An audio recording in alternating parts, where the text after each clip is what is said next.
Hello everyone, this is Heavy Lead Enthusiast. Today I'm going to be reloading some 10mm auto. So what my plan is, I'm going to use the hornady 180 grain full metal jacket bullet. And apparently this is discontinued as said in their manual. I'll show that in a second. But just a full metal jacket bullet. I do plan on, instead of buying these, I like to go to evergladesammo.com. They have a very similar bullet. Might invest in that. I would have to redo my load development, but that's all right. And then today, for components, I'm using 10mm auto starline brass. This is some brass I've shot in some other load ups. Well, with the same bullet, just lower charges, and you can see how sooty this case is. The case isn't obturating, which means it's a pretty low charge. So, according to the manual, I have the hornady 10th edition. We got 10mm exact bullet right here. It says it's discontinued. And here's IMR 800X. That is the powder I'm using. And I loaded it at 7 and 7.3. Today I plan on loading it at 7.6, 7.8, and probably 8.1. It goes all the way up to 10. So I feel pretty confident in that. Also, I checked my Lyman reloading manual. It has a 180 grain bullet for 10mm. Not the same bullet, but it has it going up to 8.4. So feel pretty safe doing those 3 charges today. Gonna get some brand new brass and try it out of my High Point carbine in 10mm. What else can I tell you about? This is kind of the side view of the bullets. And then IMR 800X apparently is discontinued by Hodgdon. It used to just be an IMR powder. And then it's a large double base flake powder. And I will show that to you now. The flakes are bigger than unique even. If you can see that right there.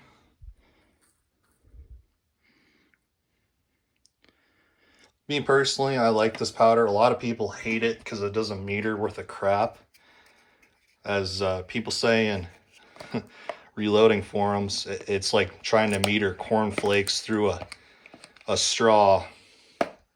So yeah, that's what I plan on doing today. Very excited to do it. Have some time off today, so I will show you my next step and what I'm going to do.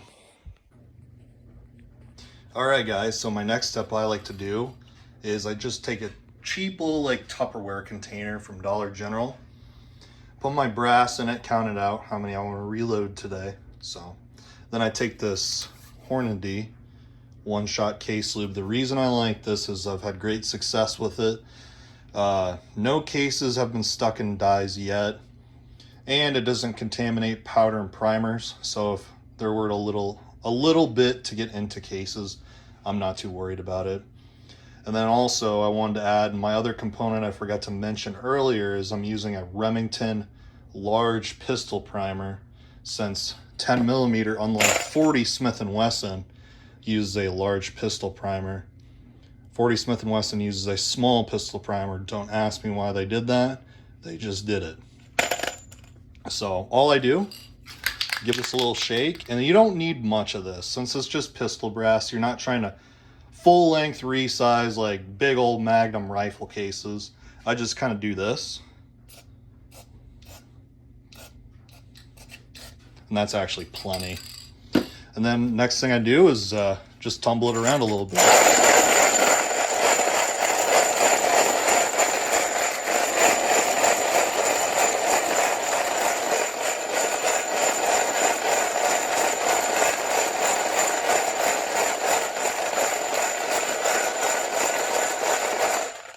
And then I did lose one.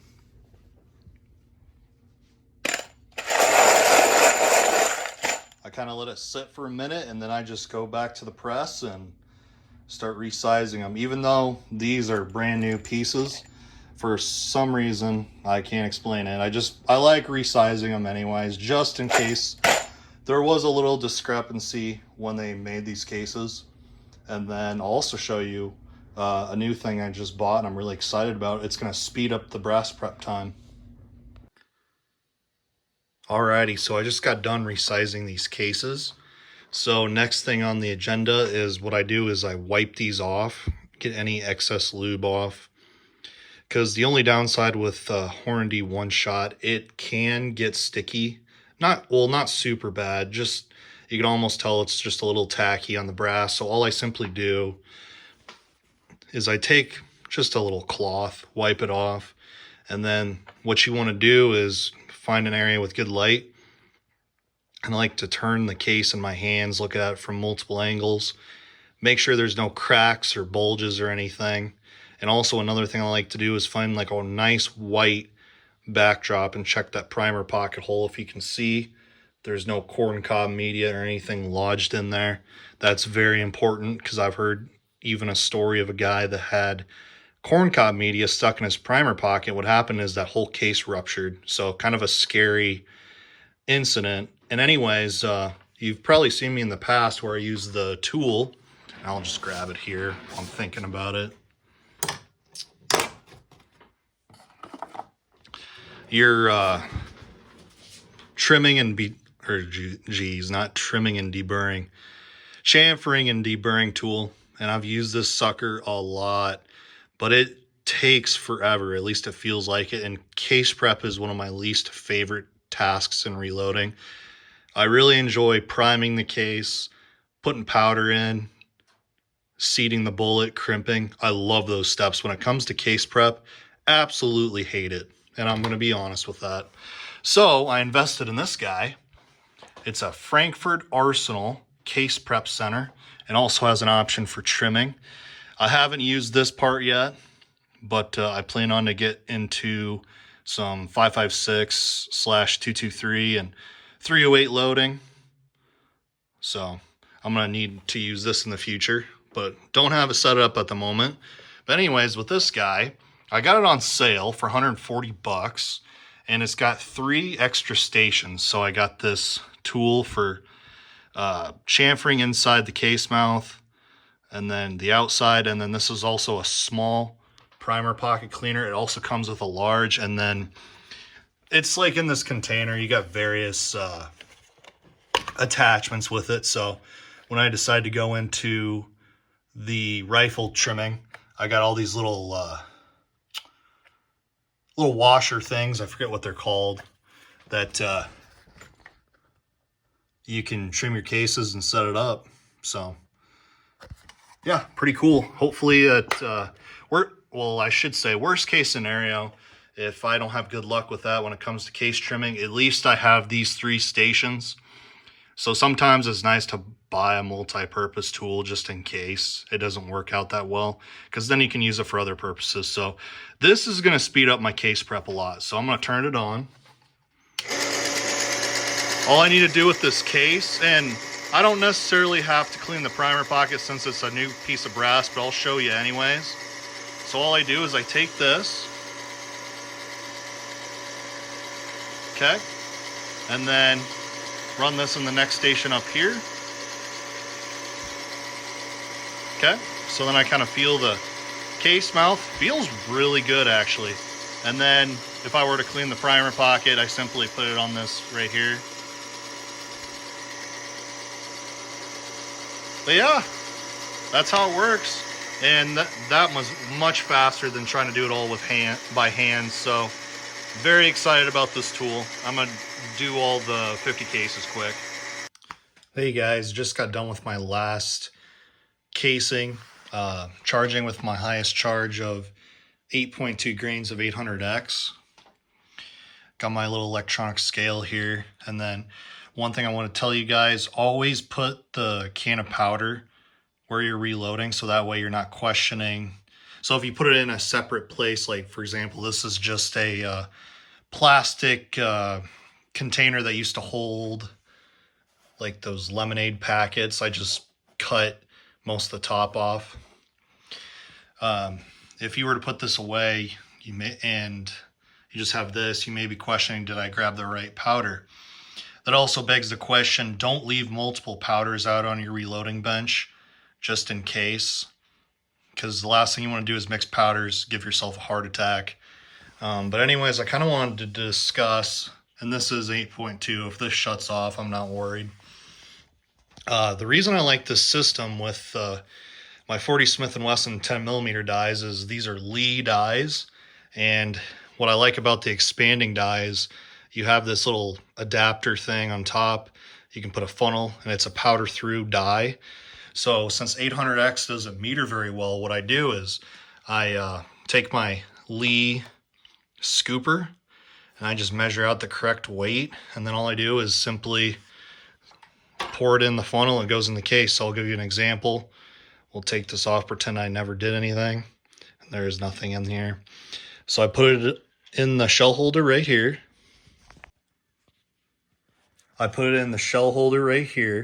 Then I simply raise the ram, bottom it out, push the handle down as far as you can, and then once I have my powder charge all ready, I simply grab this, and you got to be very careful. I dump it in, give it some tappies, then I lower this,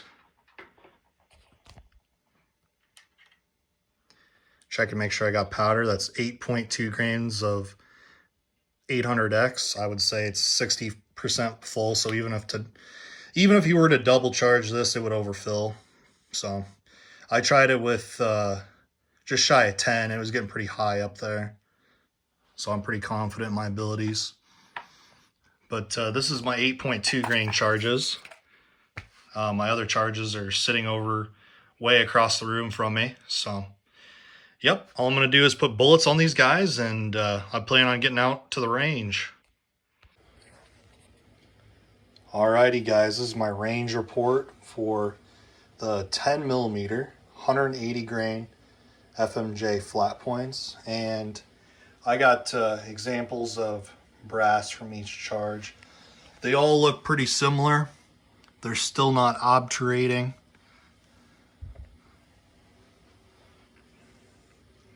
A lot of black soot. Primer signs all look pretty similar.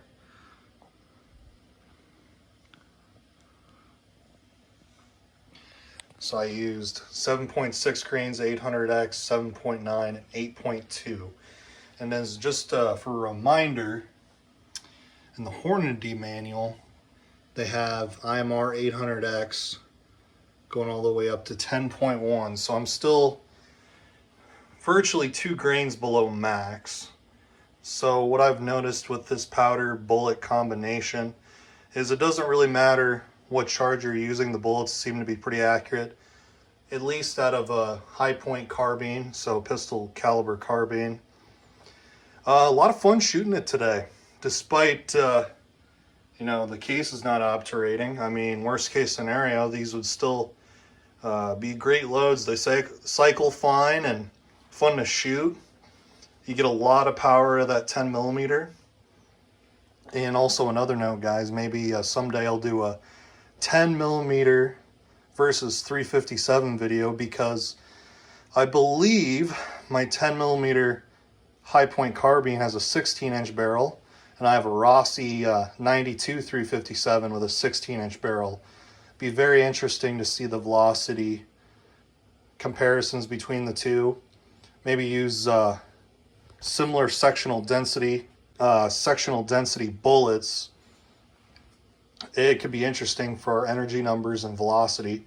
But anyways, here's what I got with the different charges, and I tried my best with what I had. I was shooting at an indoor range because it was getting dark out, and I decided to go to an indoor range nearby locally.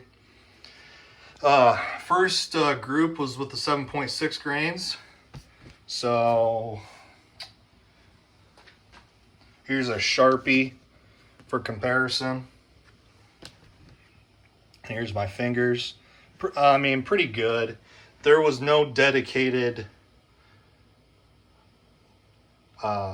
place to sit, so I had to use a stool, and I brought some soft bags and did the best with what I had. So my next one, I jumped down here for whatever reason, and I made sure to label the groups before I forgot. Here's 7.9, and I think these would shoot more accurate. It's just kind of my sloppy shooting.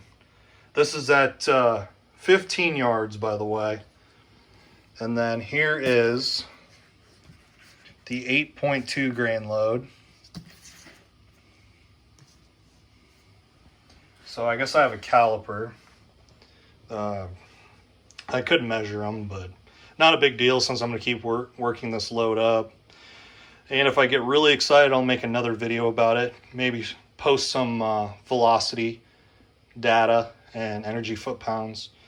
But yeah, that's pretty much what I've been doing with 10mm. It's an exciting cartridge to reload. I hope you guys enjoyed this video. Feel free to like, share, comment, and subscribe if you like my channel. God bless and have a good one.